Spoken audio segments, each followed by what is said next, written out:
నమస్తే. వీటీవీ ప్రైమ్కి స్వాగతం. మాటల కందని మహావిషాదం సింహాచలంలో జరిగింది. సింహాచలం అంటే ఒక పవిత్ర పుణ్యక్షేత్రమే కాదు, ఒక చారిత్రక ప్రాశస్త్యం ఉన్నటువంటి క్షేత్రం. ముఖ్యంగా ఈ చందనోత్సవం కోసం దాదాపుగా భువనేశ్వర్ నుంచి అనేక మంది భక్తులు, ఉత్తరాంధ్ర యావత్తు దాదాపుగా అనేక మంది భక్తులు, విశేషంగా లక్షల మంది చందనోత్సవం కోసం ఎదురు చూస్తుంటారు. ఆ విధంగా తెల్లవారుజాము కాదు, అర్ధరాత్రి నుంచే అక్కడికి భక్తులు వస్తున్నారనేటువంటిది తెలిసినటువంటి సమాచారం. అటువంటి ఈ చందనోత్సవ కార్యక్రమానికి ఒక మహా విషాదం చోటు చేసుకోవడం అనేటువంటిది చాలా బాధాకరమైనటువంటి అంశం. ఎందుకంటే గత చరిత్రలో, సింహాచలం చరిత్రలో గతంలో ఎప్పుడూ కూడా జరగనటువంటి ఇదనమాట. అంటే అప్పన్న దర్శనం కోసం, అంటే అక్కడ సింహాచలం లక్ష్మీ నృసింహస్వామిని వాళ్ళంతా కూడా అప్పన్న అని, అప్పల స్వామి అని చెప్పి పిలుస్తారు. అందుకనే వాళ్ళ పేర్లు కూడా చాలామందికి అప్పన్న ద్వారా, అప్పల స్వామి ఇలా ఉంటాయి. అంత ప్రగాఢమైనటువంటి విశ్వాసం ఉంది ఆ స్వామివారి పట్ల.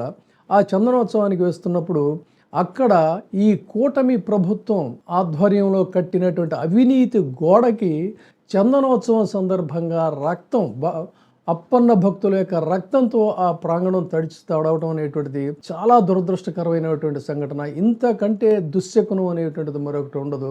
ఇంత దుర్మార్గంగా వ్యవహరించినటువంటి దీనికి దాదాపుగా అందరూ అదే మొరపెట్టుకుంటున్నారు. మొన్న తిరుపతిలో ఇంతమంది భక్తులు, అమాయక భక్తులు దారుణంగా బలైపోయారు. ఆ తర్వాత గోవులు మరణించడం అనేటువంటి తెలిసింది. దానికి ఎదురుదాడి చేసి బుకాయింపులు, హోంకరింపులు జరుగుతున్నాయి.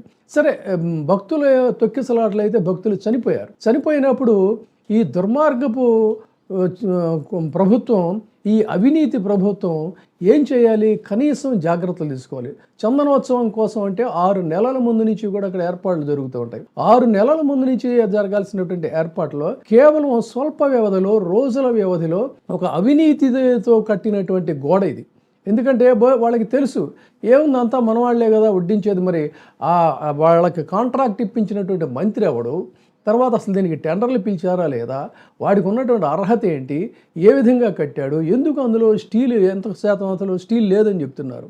అంటే ఎక్కడా కూడా ఇనుప రాడ్లు కానీ అలాంటివి కానీ లేదు. ఎంత లోతు తవ్వారు అనేది కూడా మనకు అక్కడ చూస్తే తెలుస్తుంది. అక్కడెక్కడా కూడా ఒక సిమెంట్ మిక్సింగ్ కనిపించడం, తవ్వితే రాళ్ళు, పొడి, మట్టి తప్ప మరొకటి కనిపించడంలా. అయితే ఖచ్చితంగా ఈ దుర్మార్గపు చర్యకి, ఈ అవినీతి చర్యకి ఇంతవరకు కూడా సంఘటన ఎప్పుడో జరిగితే చాలా గంటల వ్యవధిలో కూడా ప్రభుత్వం కిమ్మనకుండా ఉంది. అంటే దీన్ని ఎలా మళ్ళీ వైసీపీ మీదకి ఎదురుదాడి చేయాలా, ఈ గోడకి టెండర్ ఎప్పుడో వైసీపీ ప్రభుత్వంలోని పిలిచారనే ఏమన్నా అవకాశం ఉంటుందా, లేదంటే ఇంకొక రకంగా ఏం చేయాలి అని దీనికోసం వెతుకులాడుతున్నారనేటువంటిది తప్ప ఇది కేవలం ప్రభుత్వం కొద్ది రోజుల క్రితం కట్టిన గోడ అని చెప్తున్నారు. సింహాచలం యొక్క కట్టడాన్ని కనుక తీసుకున్నట్లయితే దాదాపు 11వ శతాబ్దంలో, క్రీస్తు పూర్వం 10,998లో కట్టారని, ఈ 11వ శతాబ్దంలో ఇది మరింతగా తదనంతర కాలంలో రెనోవేట్ అయ్యి ఇంత అద్భుతమైన కట్టడంగా మిగిలిందని చెప్తారు. అక్కడ ఎక్కడా కూడా ఒక గోడ కానీ, ఒక ఇది కానీ క్రాక్స్ ఇచ్చినటువంటి పరిస్థితి కూడా లేదు. అటువంటి పవిత్ర పుణ్యక్షేత్రంలో, బలమైనటువంటి క్షేత్రంలో అవినీతితో కట్టినటువంటి గోడకి ముందు తొలి వార్తల్లో 6 చనిపోయారన్నారు, తర్వాత 7 చనిపోయారన్నారు, చాలామంది క్షతగాత్రులయ్యారు. ఇప్పుడు మనకు తాజాగా అందుతున్న వార్తలను బట్టి 8 మంది చనిపోయారని చెప్తున్నారు.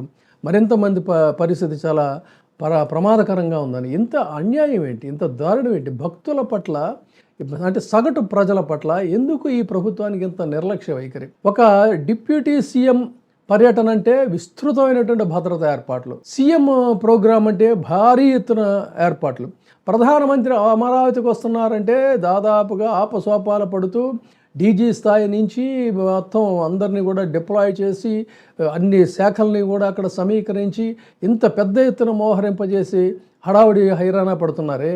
మరి ఎందుకు భక్తులు, లక్షల మంది భక్తులు విచ్చేసేటువంటి సమయంలో కనీస భద్రతా చర్యలు తీసుకోవడంలో ఎందుకు మీకు ఎంత నిర్లక్ష్యం? పేద ప్రజలు, సగటు ప్రజలు, సామాన్య ప్రజలు అంటే ఎందుకు మీకు ఎంత చిన్న చూపు?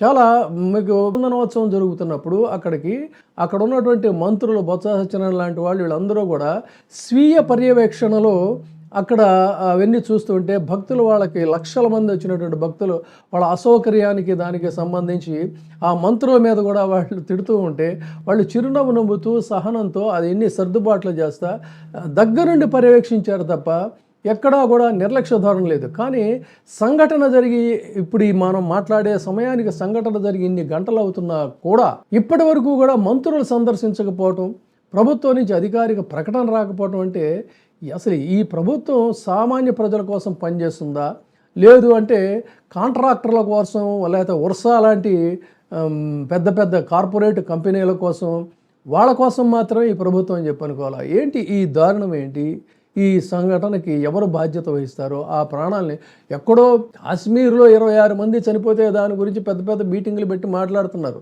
వాటి గురించి మీరేం పెద్ద ఎక్కర్లా. అక్కడ కేంద్ర ప్రభుత్వం ఉంది, అన్ని రకాలైన బలగాలు ఉన్నాయి, బలం ఉంది, వాళ్ళు చూసుకుంటారు. మీరు చూసుకోవాల్సింది ఇక్కడ మీ సరౌండింగ్స్లో జరుగుతున్నటువంటి అకారణంగా చనిపోయేటటువంటి అమాయకుల ప్రాణాలను మనం ఎలా కాపాడాలి, ఎలా రక్షించాలనేది దాని మీద మీరు ఆలోచించండి.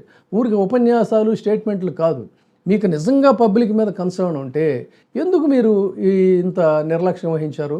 దీనికి సంబంధించి మరిన్ని వివరాలతో డెఫినెట్గా ఈ అవినీతి గోడ, కూటమి ప్రభుత్వం అవినీతి గోడకి అప్పన్న భక్తులు బలైపోయినటువంటి ఈ దారుణాన్ని డెఫినెట్గా నిరసిస్తూ వాళ్ళని మరి ఏ విధంగా కుటుంబాలను ఆదుకుంటారు, ఇలా ఈ ప్రభుత్వం ఉన్నంత వరకు కూడా పుణ్యక్షేత్రాల్లో నరబలి సాగిపోవలసిందేనా, లేదంటే దానికి ఏమైనా చర్యలు తీసుకుంటారా?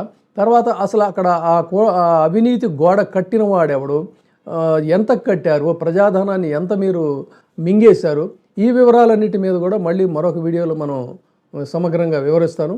ఇది మాత్రం చాలా దారుణం. ఆ కుటుంబాలకు మాత్రం మనం ప్రగాఢమైనటువంటి సానుభూతి తెలియజేస్తున్నాం. వారికి మృతులకు శ్రద్ధాంజలి ఘటిస్తున్నాం. Thank you. ఇప్పుడే సబ్స్క్రైబ్ చేయండి, లైక్ చేయండి, షేర్ చేయండి. వే టీవీ ప్రైమ్, మీ ఉత్తమాభిరుచుల సమ్మేళనం.